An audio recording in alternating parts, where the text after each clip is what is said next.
Hello, this is Streamer and welcome to Genius Mathematics. In this video, we'll be seeing about polynomials. First of all, what is a polynomial? The basic structure of a polynomial is written as p of x equals a0 plus a1 x power 1 plus a2 x square, and it goes on till an x power n. This is the basic structure of a polynomial. This is called polynomial, that is p represents polynomial, and this represents the variable of which the polynomial is based on, that is polynomial in x. So this refers to polynomial in x. We can also have like p of t, for example t square minus 2t plus 3. This is also a polynomial, but this polynomial is in terms of t. So this is just the basic representation of a polynomial. Here the constant a denotes the constant term, and in this x represents the variable term. So this is the basic structure of what is a polynomial. Now let's get to the types of polynomials.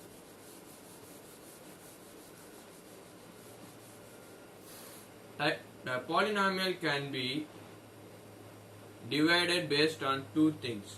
One is based on the degree and one is the number of terms. First, let's get to degree. What is a degree? Let's say we have an equation like x cube minus x square plus x plus 1. This is a expression. So this contains 1, 2, 3, 4. So this contains 4 terms. The degree of this equation, the definition of degree is highest power.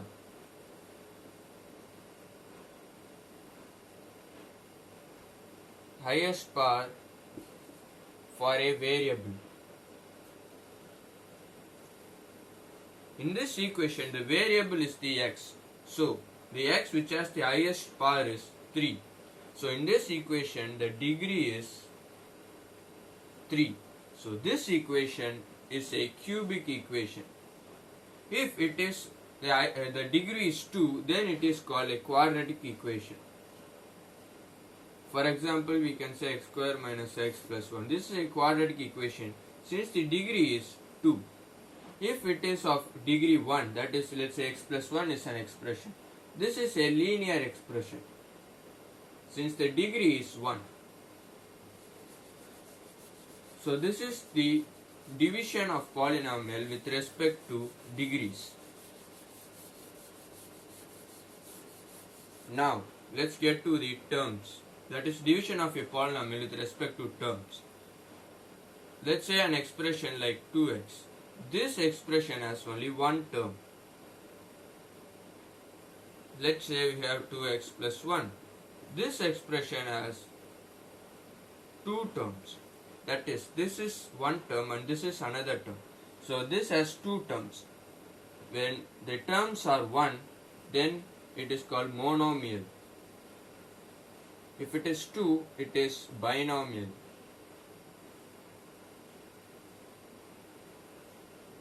If it is 3, then it's trinomial. So and this goes on. So 3 terms. If an expression has 3 terms, it is called trinomial, and it goes on. So this is the division of polynomials with respect to degrees. Now let's have an example for both. Let's say we have 2x square minus 3x plus 1. So this polynomial, for when we divide it with degree, it is a quadratic equation since the degree is 2. We take the same polynomial, and this with respect to terms, we have 3 terms here.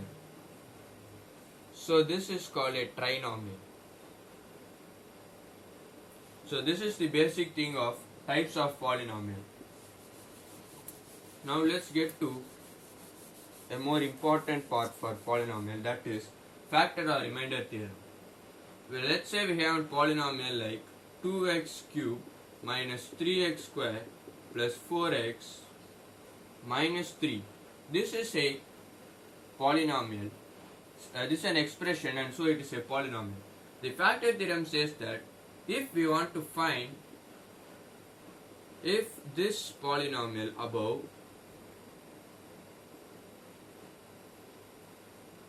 is divisible by or it can be factorized by another polynomial. That is, let's say we have a question like if this polynomial can be expressed in terms of x minus 1.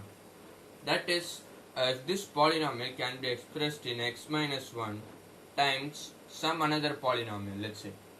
So, the theorem says that, so what we need to find is x minus 1, if this polynomial can be expressed in x minus 1. So, what we need to do is, so x minus 1 equals 0, so x equals 1. So, put x equals 1. So, if we put x equals 1 in this expression, we get 2 minus 3 plus 4 minus 3. So, this becomes 0. So, if this becomes 0, then this polynomial can be written in terms of x minus 1. If the answer we got, the solution we got is not 0, then that is the remainder. So, if we divide 2x cube minus 3x square plus 4x minus 3 divided by x minus 1, we will have a remainder of 0, since this says the remainder is 0. If we have another polynomial like x cube minus 2x square plus 4x minus 3, this is another polynomial. This will have a remainder not equal to 0. So this suggests that this cannot be written in form of x minus 1 times another polynomial. So this is the thing about factor or remainder theorem. We can use this one theorem to find whether it is factorable or it contains the remainder. So that's the thing about polynomials. Thank you.